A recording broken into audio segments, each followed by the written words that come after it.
Hepeling kanyaah jeung pengorbanan kolot kanu jadi anak.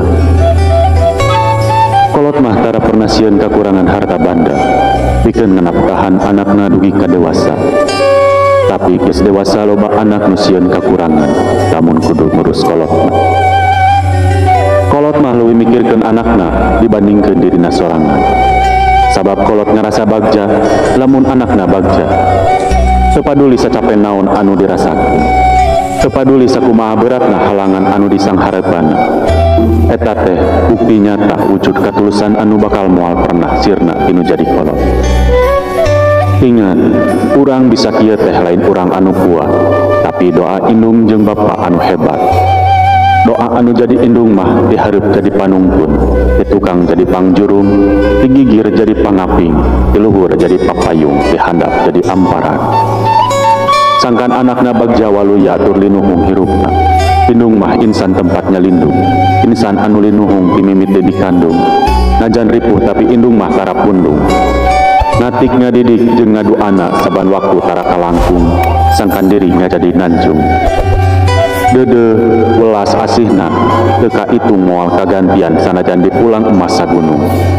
Jeung indung mah nyaeta hiji-hijina anu kadang poho ngadoa jeung dirina sorangan sabab anjeunna terlalu sibuk ngadoakeun urang.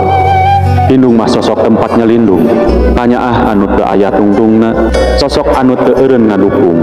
Kuring labuh lewat indung mah ngajak nangtung, batur bae ngahina maneh, batur bae ngarendahkeun maneh, tapi inget aya kolot anu bakal selalu ngadukung jeung ngadoakeun maneh. Indung sok sanajan lain insan anu sampurna, tapi naon wae pasti dilakukeun, sangkan anakna pinanggis sareng bagja. Sok sanajan dina sirahna teu manjing mahkota, tapi dina dampal sukuna manjing sawarga.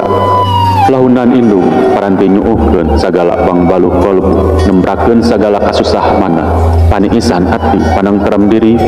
Tumasa abdi teu acan tiasa sategar salira, dah sahebat-hebatna budak nunda rahasia hate, bakal eleh ku hate indung, sabab indung selalu boga insting anu kuat jeung solusi anu hebat pas nalika anakna ngabogaan masalah. Doa anu paling gancang diijabah nyaeta doa anu tulus di indung eta doa termahal di dunia. Teu kudu jadi jalma sukses pikeun ngabagjakeun kolot mah. Ku urang berbakti jeung ngadoakeun kolot urang geus bagja anu jadi kolot mah. Sakitu kahayang kolot mah teu kudu urang mere sagala. Ari eueuh mah da kolot leuwih ngarti. Sok mungkung araya keneh pra keur ngabakti ka indung bapa jeung ngabungahkeun aranjeunna sabab kasedih anu pangjerona nalika kaluar kalimat-kalimat mun seug aranjeunna araya keneh tapi nalika boga milik terus urang hayang mere ka kolot. Sanajan kolot sakumaha butuh ge da kolot mah pokna teh entong bisi eueuh keur maraneh. Ya Allah, paparinan abdi kasempatan pikeun ngabagjakeun Ibu Rama abdi salian ti ridho Gusti ayana ridho Ibu Rama. Geuning nyarina kabina-bina menempok kolot keur aya dina kasusah tapi diri teu bisa kumaha. Sakeclake sang bapa anu jadi panyambung nyawa, sakecap doa indung anu jadi jalan ka sawarga.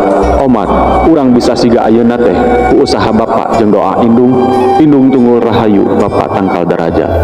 Ayeuna mah karasa ku urang naon anu ku aranjeunna dirasakeun. Hampura abdi baheula sok ngagampangkeun.